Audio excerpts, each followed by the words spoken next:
বৰষুণে আমাৰ প্লেনিং সব মাটি কৰি দিলে মামাৰ বিয়াৰ ৰিসেপশ্যনত।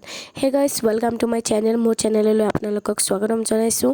হয়, মই বহুত দিনৰ মূৰত মামাৰ ৰিসেপশ্যন ভিডিঅ'টো আপলোড কৰি আছোঁ, কাৰণ মোৰ মাতটো অলৰেডি আপোনালোকে শুনা পাইছে। মোৰ মাতটো ভাঙি আছে আৰু মোৰ গাটো অকণ বেয়া হৈ আছে। তাৰ মাজত আৰু এটা বিয়া গ'ল, দাদাৰ বিয়া গ'ল। সেয়া ভিডিঅ' মই পিছলৈ লৈ আহিম, সেইকাৰণে মই বহুতখিনি সময় দিব পৰা নাই ভিডিঅ' এডিটিঙত। তো ইয়াতে মামাৰ বিয়াৰ ৰিসেপশ্যনত ইয়াতে আমি এতিয়া ষ্টাৰ্টাৰ খাই আছিলোঁ আৰু ষ্টাৰ্টাৰ আৰু মই পিন্ধিছিলোঁ মেখেলা চাদৰ, যোনটো মই বহুত বেছি ভাল লাগিছিলে পিন্ধি। তাত চবতকৈ ইউনিক আছিলোঁ ৱেষ্ট বেংগলত, যিহেতু চবেই শাৰী পিন্ধিছিলে আৰু মই মেখেলা চাদৰ। তো ষ্টাৰ্টাৰ খাই কিনে আমি আহি গ'লোঁ ইয়াতে। আপোনালোকক এবাৰ গোটেইখিনি দেখাওঁ কেনেকৈ ডেক'ৰেশ্যন কৰিছিলে, আৰু ইমান ধুনীয়াকৈ ডেক'ৰেশ্যন কৰিছিলে ন, কি ক'ম, বহুত ধুনীয়া হৈছে। কিন্তু বৰষুণে চব শেষ কৰি দিলে। আমি ইমান দিনৰ পৰা প্ৰেক্টিচ কৰি আছোঁ যে আমি প্ৰগ্ৰাম কৰিম ইয়াতে, আৰু বহুত মানে এনজয় কৰিলোঁ হয়, আৰু যদি বৰষুণটো নিদিলে হয়। চব শেষ কৰি দিলে বৰষুণটোৱে। এতিয়া চাওক, মই ইয়াতে দেখাই আছোঁ, ইয়াতে মামী আৰু মাহীহঁতে ধুনীয়াকৈ বহি কথা পাতি আছে, আৰু ইয়াতে ধুনীয়াকৈ সজাইছে চাওকচোন মামী বহা ঠাইখিনি। আৰু ইয়াতে মা প্ৰথমতে ভাবিছিল যে মই ফটো উঠাই আছোঁ, সেইকাৰণে মা ধুনীয়াকৈ প'জ দি আছিলে, কিন্তু নহয়, ভিডিঅ'হে কৰিছোঁ। যেতিয়া কোৱাত একদম মানে ছাডেন চেঞ্জ হৈ গ'ল, কিবা কথা কোৱাত এক্টিং কৰিছে। তাৰপিছত মই ইপিনে লৈ আহিছোঁ খোৱা বোৱাৰ ছাইডত, আৰু চবেই ইয়াতে খোৱা বোৱাৰ কাৰণে আহিছে, আৰু সকলোৱে ধুনীয়াকৈ খাইছে।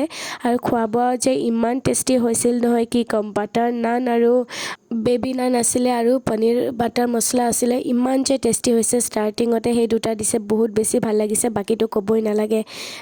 কেটাৰিঙৰ ৰন্ধা বঢ়া বহুত ধুনীয়া হৈছে। ইয়াতে মই এবাৰ চবকে দেখাই আছোঁ, ইয়াতে খোৱা বোৱা হৈ আছে এতিয়া। তাৰপিছত আহি গৈছোঁ মই বাহিৰত, আৰু ইয়াতে ভণ্টিয়ে ডান্সটো প্ৰেক্টিচ কৰি আছিলে, যোনটো আমি চবে মিলি ডান্স কৰিম বুলি ভাবিছিলোঁ, কিন্তু বৰষুণে চব শেষ কৰি দিলে, ক'লোঁ নহয়। আৰু ইয়াতে মাহঁতে বহি কথা পাতি আছিলে, ময়ো অকণমান আহিলোঁ, আৰু ভাইটি ইয়াতে ভিডিঅ' কৰি আছিলে। সেই মেমৰিজবিলাক বহুত চুইট হয়। আকৌ যে কোনদিনাখন কিমান বছৰ মূৰত মামাহঁতৰ ঘৰত যাম নাজানো আৰু, কিন্তু এতিয়াও গৈছোঁ 4 বছৰমান পিছত মামাহঁতৰ ঘৰত গৈছোঁ, বিয়াৰ কাৰণে যাব লগা হৈছে।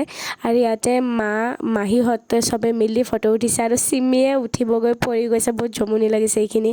বাৰু আপোনালোকে মোক কমেণ্ট কৰি জনাবচোন, মোক কেনেকুৱা লাগিছে মেখেলা চাদৰ পিন্ধি, মোৰ লুকটো ভাল লাগিছে কি নাই। আৰু ইপিনে বলক, এতিয়া মই দেখাইছোঁ, যিহেতু বাহিৰত ষ্টেজত আমি ডান্স কৰিব পৰা নাই, সেইকাৰণে ভিতৰতে অকণমান ডান্স কৰি দিছোঁ। কি ক'ম আৰু, বৰষুণৰ কাৰণে চাউণ্ডো শুনা নাপায়, আৰু যিহেতু হাইৱেত হয়, সেইকাৰণে আপোনাৰ এটা 11টাৰ পিছত 10-11টাৰ পিছত আৰু হাই ভলিউমত চাউণ্ড বক্স বজাব নিদিয়ে, সেইকাৰণে আমি মোবাইলতে কাম চলাইছোঁ, আৰু কি ক'ম আৰু, উপায় নাই আৰু, বহুত দুখ লাগিছে। তাৰপিছত আমি আহি গ'লোঁ খোৱা বোৱা, আমি খাই ল'লোঁ, আৰু ইয়াতে গেষ্টসকলৰ খোৱা বোৱা হোৱাৰ পিছত লাষ্টত আমাৰ ঘৰৰ মানুহে বহিছে। ইয়াতে মাহীহঁত চবে বহিছে, মামী আহিছে খবৰ ল'ব কেনেকৈ খাইছে নাই। ধুনীয়াকৈ আপ্যায়ন কৰিছে মামীও। আৰু ইপিনে আমি বহিছোঁ খাবলৈ। এইটো আমাৰ জিজু হয়, মানে আমাৰ ভিনদেউ হয়, আমাৰ ডাঙৰ মাহীৰ ছোৱালীৰ হাজবেণ্ড হয়, তো তেজপুৰত ঘৰ। আৰু ইপিনে মই, ভাইটি, তাৰপিছত ভিনদেউ এনেকৈ বহিছোঁ খাবলৈ। বহুত টেষ্টি হৈছে খাবলৈ, বহুত বেছি ভাল লাগিছে। এতিয়া আমি খাই বৈ আহিছোঁ, এতিয়া ঘৰত যাব লাগে আৰু, কাৰণ ৰাতি বহুত হৈ গৈছে, আৰু চব গেষ্ট গুচি গ'ল, অকল আমি ঘৰৰ মানুহে আছোঁ। ভণ্টিৰ লেহেংগাৰ কেনৰ ভিতৰতে সোমাই যাব নিচিনা হৈছে, কুলাৰৰ বতাহ খাই আছে। গাইছ, আজিৰ কাৰণে এইখিনিতে এৰিছোঁ, বাই।